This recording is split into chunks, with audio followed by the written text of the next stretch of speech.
Acheter une télé, ça a l'air très simple, mais ça peut être aussi très compliqué. Le but de cette vidéo, c'est de vous donner 2-3 conseils pour voir exactement ce qu'il faut regarder sur les fiches techniques des téléviseurs et choisir la télé qui correspond le plus à vos besoins. Là, c'est assez simple. Ça va dépendre tout simplement de la place qui est disponible sur votre meuble télé ou dans votre salon, dans le cas où vous l'accrochez au mur. Et là, l'un des conseils que l'on peut vous donner, c'est que si vous hésitez entre 2 tailles de diagonale, mieux vaut tout de suite opter pour la plus grande. C'est un des regrets qui revient le plus souvent chez les acheteurs de télé, avoir eu le choix entre 2 tailles de télé et avoir opté pour la plus petite, alors que la grande serait parfaitement rentrée dans le salon ou sur le meuble télé. Et le fait est qu'on s'habitue très facilement aux grandes tailles et qu'en réalité, une fois qu'on est passé ou une fois qu'on a vu l'image projetée à une grande échelle, on a du mal à revenir en arrière. Ce qu'il faut regarder aussi, c'est le pied. Chez certains constructeurs, le pied peut s'inverser pour revenir au centre du téléviseur et ainsi prendre moins de place sur le meuble. Et d'ailleurs, c'est aussi une donnée qu'il faut avoir en tête parce qu'un même modèle chez le même constructeur peut avoir 2 pieds différents et cette donnée-là peut faire varier le prix. La diagonale vaut aussi pour la définition du téléviseur. C'est évident que si vous vous projetez sur un téléviseur 8K, il y a peu d'intérêt à le prendre sur une petite taille, tout simplement parce que la différence entre la 4K et la 8K ne se voit qu'au-delà de 65 pouces. Et pour l'achat d'un téléviseur 4K UHD classique, nous vous conseillerons d'aller au minimum sur 55 pouces. L'OLED offre un meilleur contraste, 2 meilleurs angles de vue, des noirs plus profonds, mais il est plus cher. De son côté, le LED ou LCD offre un pic de luminosité plus élevé et surtout des prix plus attractifs.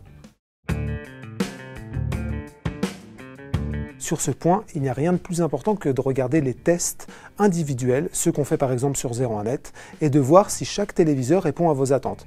Dans tout autre cas, il y a 3 paramètres à prendre en compte, la luminosité, le contraste et le HDR. Pour la luminosité et pour le contraste, c'est pas compliqué, vous allez tout simplement vers les valeurs les plus élevées. Quant au HDR, là c'est un peu différent. Il faut d'abord vérifier que son téléviseur est compatible avec un maximum de normes HDR. On a le HLG, le HDR, le HDR10+, et le Dolby Vision. Enfin, un dernier point sur le rétroéclairage. Et là, il y a plusieurs types d'éclairage actuellement disponibles sur le marché. On a l'éclairage LED Edge, qui est un éclairage sur les côtés du téléviseur et qui offre pas forcément les résultats les plus précis. Et on a aussi l'éclairage Full LED, qui lui éclaire l'ensemble de la dalle. Et là, pour le coup, il y a une petite donnée à regarder lorsqu'on est acheteur de téléviseur, c'est le nombre de zones qui sont concernées. Très peu de constructeurs fournissent ce genre d'informations et c'est en ça que des tests réalisés en laboratoire sont notamment beaucoup plus pertinents que des fiches de produits bruts. La connectique n'est plus un point aussi essentiel qu'auparavant. Là, pour faire simple, on a du HDMI et il suffit simplement de compter le nombre de ports HDMI à l'arrière de votre téléviseur pour savoir s'il correspond à vos besoins. En réalité, sur les téléviseurs haut de gamme, les derniers sortis, il y a un petit point à prendre en compte, c'est la norme HDMI. La dernière norme en date, c'est le HDMI 2.1 qui offre de nombreux avantages et qui est pour l'instant réservé aux téléviseurs haut de gamme. Mais si vous avez décidé d'investir plus de 2000 € dans un téléviseur cette année, faites en sorte qu'il soit équipé de la technologie HDMI 2.1. Le système d'exploitation est aussi une partie importante du téléviseur puisque c'est la partie sur laquelle vous tomberez à chaque fois que vous l'allumerez. Et là, on a l'embarras du choix entre de l'Android Télé, du Tizen chez Samsung ou du WebOS chez LG. Pour faire court, depuis 2 ans, tous sont à peu près au même niveau. Si vous souhaitez utiliser un maximum d'applications, c'est Android TV qu'il faut privilégier puisque vous aurez tout simplement accès au magasin d'applications Android. Mais pour le reste, assurez-vous simplement que vos applications les plus utiles du type Netflix, Molotov ou Disney+, sont disponibles sur votre téléviseur.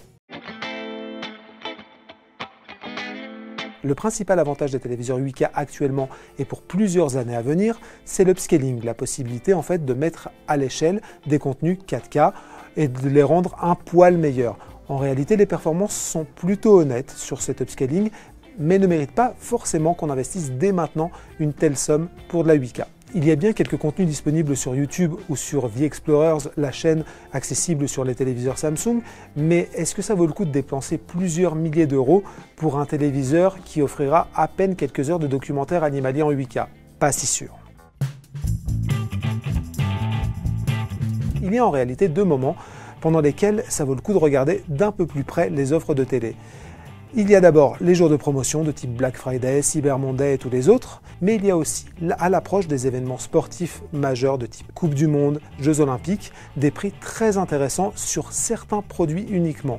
Le conseil que nous vous donnerons en plus par rapport à ce conseil finalement assez basique, c'est de regarder aussi l'année de référence du téléviseur. On se rend compte que les modèles de l'an dernier, qui ne sont pas si différents d'un point de vue technologique parce que finalement le marché de la télé évolue peu d'une année sur l'autre, sont à un prix très intéressant. Et lors de ces soldes et lors de ces jours de promotion, leur prix décroît davantage encore que celui des téléviseurs premium récents. C'est donc vers ces téléviseurs que nous vous conseillons de regarder.